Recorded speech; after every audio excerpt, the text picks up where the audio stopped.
All right. Salute to Dr. Dre. We ain't come to play, and the Mavs ain't either. And we're going to talk about the Mavs right now. Should the Mavericks tank to try to keep their first round pick? And Dean.O, the mic is yours. If I remember correctly, they gave up it was next year's first round pick for Kyrie. I believe so. Okay, if it was next year's first round pick for Kyrie, then yes. But if it was this year's first round pick for Kyrie, then no, because then they don't got one. The Dallas Mavericks, either way, they shouldn't be trying to tank. And here's the reason why. You want to roll the dice if you're what? You would have like the 12th, 11th best odds of getting the number one pick and getting Wembanyama. You want to roll the dice and not make the play in where you could win your matchups depending on who you play against to risk a 2% chance to get Wembanyama. To me, the answer is no. Mavericks should not tank. They should try to win these games with Luka and Kyrie because he's complaining in the front office. He's going, hey, I need some star power here. I need some help because I can't keep doing this all by myself. And they went out and they got Kyrie, which I didn't agree with for my own reasons, Boston and everything. But I didn't think that was necessarily the best fit for Luka. I personally think, and obviously I don't think this is going to happen. And if it does, won't be for a very long time. The best fit for Luka is a guy like Jokic, a good center who can tear it up down low and help run the offense with Luka, who can get him the ball on the 3-point line. I don't believe it is someone like Kyrie Irving. And I think that's going to hurt them because they gave up, Dorian Finney-Smith. They gave up Dinwiddie, who still had 2-3 years left on his deal, and a first for Kyrie, which is essentially, if they keep going on the track they're going these last few games, going to be a one-season rental. And then he's going to walk, and you're going to lose a pick for it, and you're not even going to make the playoffs.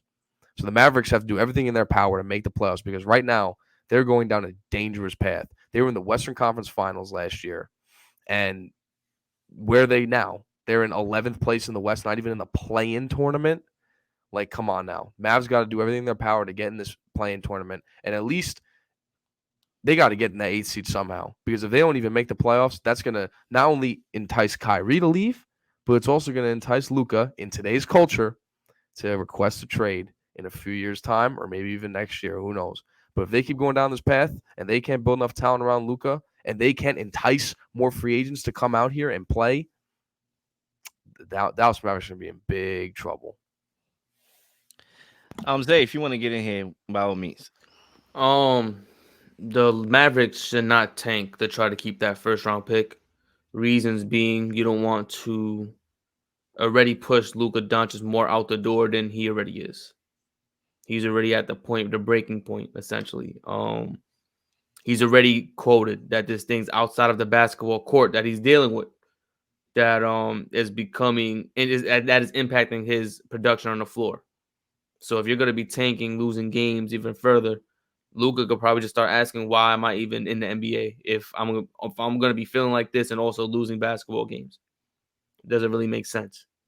You want to keep as much as possible. Also, the Knicks currently have the Dallas Mavericks draft pick. If they go between 11th and 30th in the draft boards, if that doesn't convert this year, it goes into next year. Top 10 protected again. So either way, even if the Mavericks decide to tank to get that top 10 draft pick, they're not going to have next year's pick. Also, you want to try to keep Kyrie as long as you possibly can and hopefully keep him there in Dallas if you can. It's going to be difficult for the Mavericks to acquire talent. They've been trying. They had Porzingis, who worked well with Doncic for a little bit, but he was injury riddled. And now they got Kyrie Irving, a better guard. They had Dinwiddie brought over there as well. And then they got Kyrie. It's just that very similar to the Dame, very similar to the Westbrook. You're not putting the right players around Doncic. It's plain and simple. Doncic is a very skilled player. He demands the ball to dominate and to deconstruct teams as he does. You need defenders around him. You need guys who can rebound the basketball. You need guys that be able to hit open threes. You got guys, Reggie Bullock. He can't handle it. He's not able to hit open threes on consistently. You got Kleber over there, Bertans. Those dudes don't rebound. They don't defend. There's a lot of different issues that Dallas has, and it regards depth. They don't have gritty players all around that basketball court, which they need. They need dudes like Nerlens Noel. They need dudes like Draymond. They need those type of players, the gritty players on that basketball team, so Luka can do when he can do, because he's not a two-way player. Luka is a guy who primarily scores the basketball, and that's his bread and butter. Defense, don't even ask him for it. He doesn't do it. And is that a problem on him? It absolutely is. He needs to do more to play defense. But also, the team around him doesn't do much to play defense either. I can't even tell you the best defender on the Mavericks. I don't think there's a defender on the Mavericks, to be completely honest. They don't have a defender, a dude that's known for defense. They don't have one of those guys on that team. And that's the big problem. They don't have a vocal leader on that team. Kyrie's a leader. He's not a team leader, though. He speaks for himself. He's not a guy to speak for the team. There's a lot of different issues on this Mavericks team. And I'm not blaming Kyrie for it because it's not Kyrie's fault. This issue was existing before Kyrie got there. Before Porzingis got there, to be honest. It is an issue, and the loudest voice on that team is the owner, Mark Cuban. He's the most vocal guy on that team. That's the problem. You don't want that, the owner being the most vocal guy of the team. That is an issue. So the Mavericks need to do better with their scouting, better with their bringing guys over and see how it works with Luka, because Luka could be on his way out sooner than later. It don't matter how much money thrown in his face. He could be possibly gone sooner than later because the Mavericks, the same owner who called the Knicks an inept franchise, are the exact inept franchise. That is the issue. I mean, look, what I don't want, and I'm tired. I'm about to go on a tirade here because I'm tired. I'm tired of the bullcrap. I'm tired of the media and people victimizing superstars who have limitations, who is as big of a fault as the organization is. There was a play, I forgot what quarter it was. I forgot the players involved, but I remember seeing it and it stood out, where Luka was complaining to the referee like he always does on every single offensive play where he don't get a foul call and he didn't get back to defend the fast break. Okay? That's an issue right there. So I'm not trying to make him the victim here. Oh, look at this. You need to request a trade. Build around Luka. Why are you doing this to Luka? Stop the bull crap, please. Stop it. I'm sick and tired of it. I'm going to lose my daggone head on this show. Okay? You're going to see steam coming from my ears in a second because I'm sick and tired of it. All right? Play defense. You cannot be a top 3 player in the NBA and play no defense. At least where the effort at. I can understand not everybody's made to defend. Not everybody's built to defend in this league. But where's the effort? Stop complaining when you don't get a call on every single play and get back in transition and stop somebody. Defend the fast break. Do something. Please. Steph Curry. Remember that game? It was a game clinching shot. Steph Curry, he didn't even have no effort there.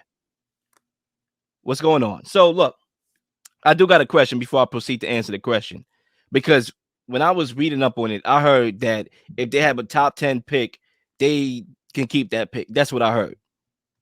Is that true? Then they need to tank. Okay, simple as that. With all due respect. You see, I'm going to use a boxing analogy here to help me out. Why? Because I have Dean on the show and I have Zay on the show. Okay, they know basketball, they know boxing. So I could use the two things together and they will know what I'm talking about. The rest of y'all catch, y'all might not know what I'm talking about. All cool. Okay, when you see a fighter making the same mistakes, getting beat up, you throw in the towel. Why? So you can preserve their career and preserve their bodies to fight again. Okay, that's why you throw in the towel.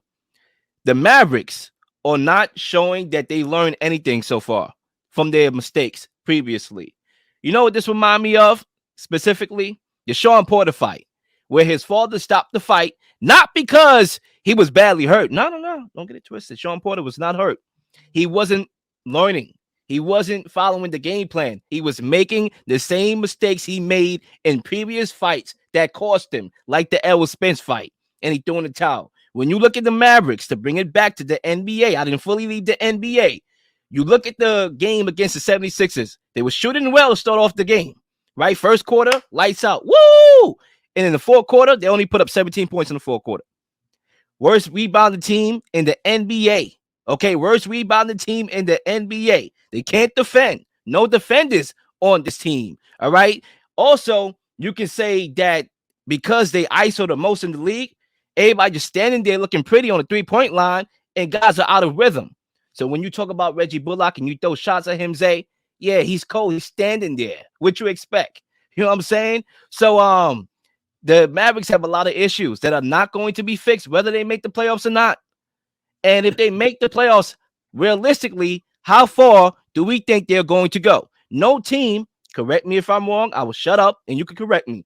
No team, from my understanding, played in the playing game, which is sure looking like if they do anything, it would be that, made the finals and won it from the playing game. I don't believe so. So you're not really playing for nothing. I understand the Kyrie thing. Kyrie has his mind made up already, whether that's to leave or to stay. Okay, and winning the playoff game or playing game is not going to change that. So you might as well tank to get a top 10 player to build around Luka, because at the end of the day, when these fans that love to play victim, they're going to come and say, you didn't do it. You didn't do enough. So how about you look out for you if you're the team? If they're going to come and say, you ain't do nothing, he left anyway, he should leave, you need to do what's best for you and Luka, even if Luka don't respect that and leave anyway, and tank. Lil Shadamas on the mic. Real quick, and the reason why I'm opposed also to tanking is because let's say the pick becomes number 9, number 10. Who is changing the outcome of this team? They just got Jalen Hardy, a guy who's a great rookie, a good college player, came in as a rookie. He played most of his time in G League. He didn't explode into the NBA till recently. They just started playing him recently in the NBA. There's not a lot of talent coming out the draft this year that's going to be able to change teams instantly. And I keep going back to this because it's important to know that a lot of these guys coming out of college are guards. And a lot of guard positions in the NBA are already filled up. There's guys, like I said, Sharif Cooper, if he would have got drafted 12 years ago, he would probably be an NBA point guard right now. But since he got drafted in an era where every team has a guard already, there's no room for you here. You have to be elite of the elite to really get minutes on the team. Emmanuel Quickly, right? He's on Nick. You can make the argument if he got drafted in 2012, 2013, he would be a starting NBA point guard right now. But he came into an era where every team has a point guard. So he comes off the bench. I say all I have to say, Dallas Mavericks drafting a guy, not going to change the Mavericks. It's not going to change the culture. Shit. I mean, look at what they are right now. So what's the point of tanking? They all boxed in, tanking because they're not going to win anything.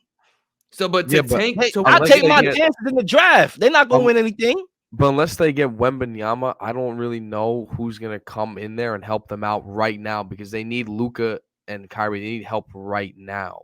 So I don't know who in the draft they're going to get that's going to propel them.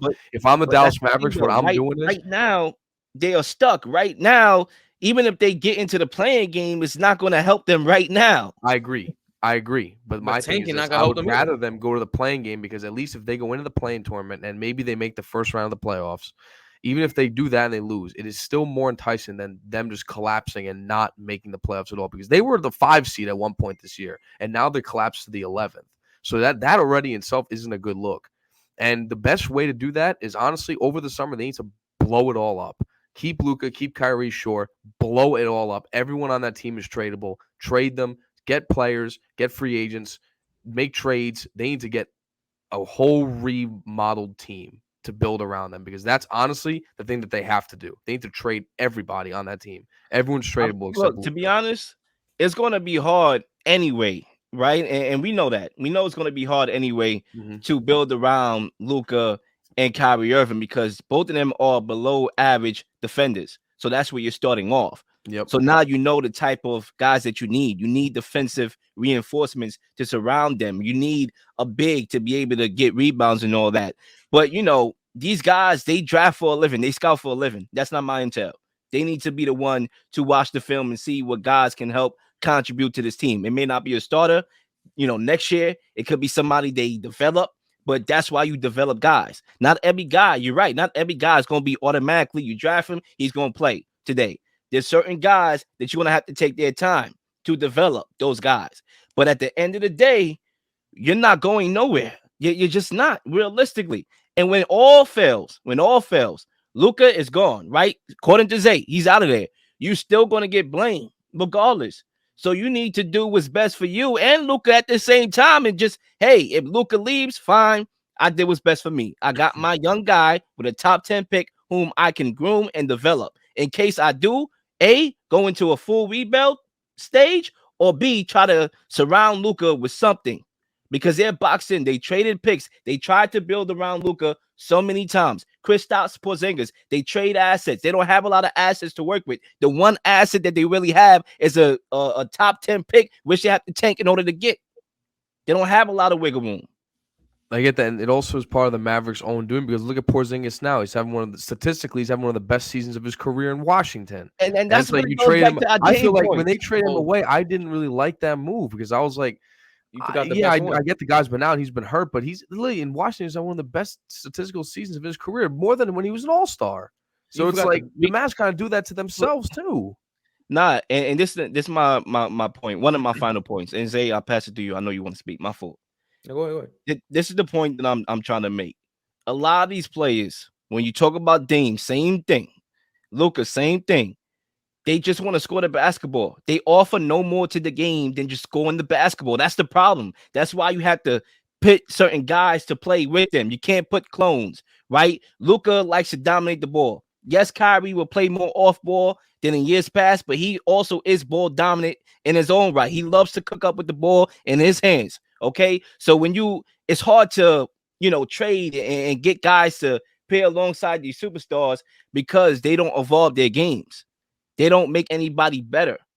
They just cook with the ball in their hands. Steph, yeah, everybody try to compare Dame and Steph together like they're the same player. No, Steph, he makes everybody better around him.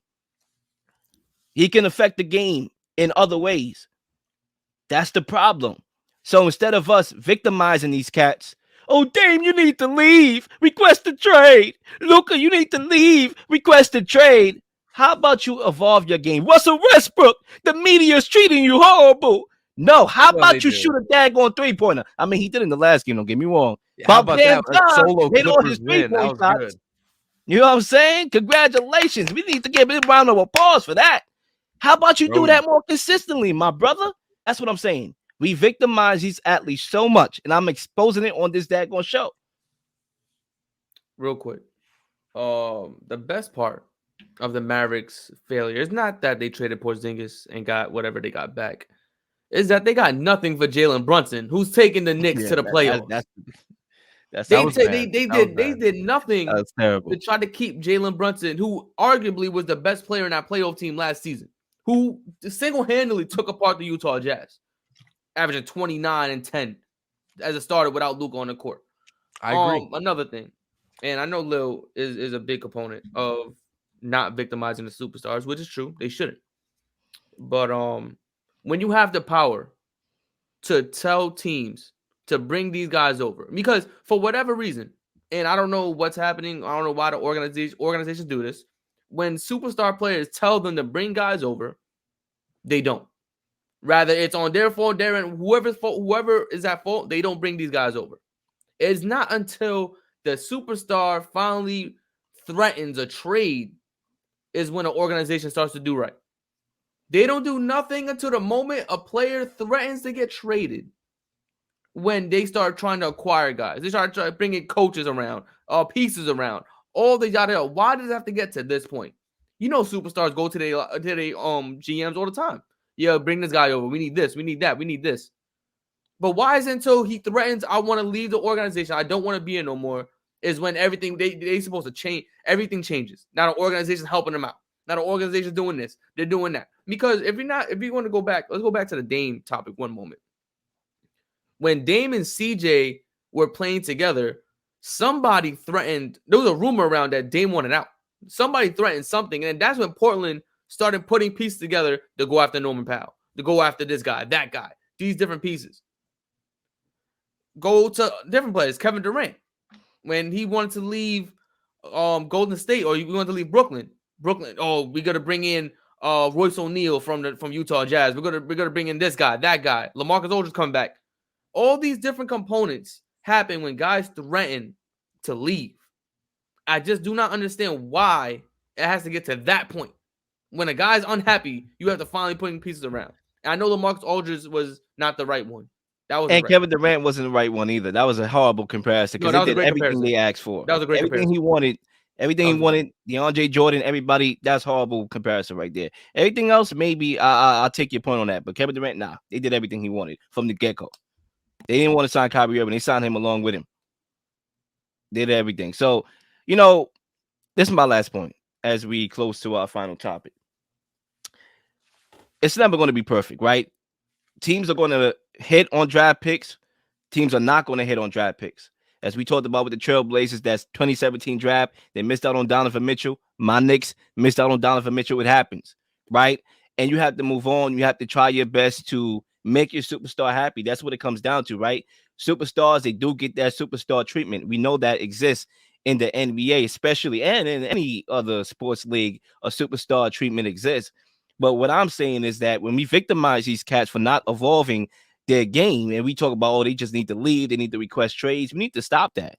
They just need to evolve their game. Kevin Durant, yes, you was a free agent, so maybe that's a horrible example, but why not run it back with Russell Westbrook in his prime to beat the team that you had a 3-1 lead and you didn't show up? Why not you go back and try to clap them the next year? James Harden, why we requested 2 trades, right? Why are we supporting all this? Why are we supporting cowardness? Honestly, because that's cowardness. When you play games at the regular park in Brooklyn and Queens, you don't leave until you win. And when you win, you don't leave until you lose. So why are we treating the NBA differently? Because it's royalty? Nah. Y'all need to bring some of that hood back into the NBA with all due respect. Because damn well, we don't operate like that at the local park in Brooklyn, Queens, and the Bronx. Come on. Don't get me started. I'll drop this mic right now. Matter of fact, mic drop. Ladies and gentlemen, like and subscribe to the channel. Get them notifications, okay? Be patient. Give us 15 to 20 minutes of your time. And if you like what you see, stick around, like and subscribe to the channel. Get them notifications.